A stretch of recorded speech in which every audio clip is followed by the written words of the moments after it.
گزشتہ روز زمان پارک سے گرفتار 8 مبینہ شرپسندوں نے دوران تفتیش اہم انکشافات کیے ہیں۔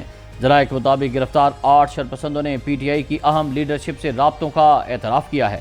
تمام شرپسند لیڈرشپ سے ہدایات لے رہے تھے اور تمام ملزمان کے پارٹی رہنماؤں سے فون نمبرز اٹیچ ہو گئے ہیں۔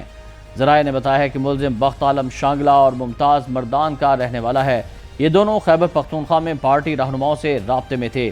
سوات کا عبدالغنی بھی کے پی سے ہدایات لیتا رہا، جبکہ مصری شاہ کا اعجاز، اچھرے کا عبدالغفور اور شاہدرہ لاہور کا زہیب اعجاز چودھری سے ہدایات لے رہے تھے۔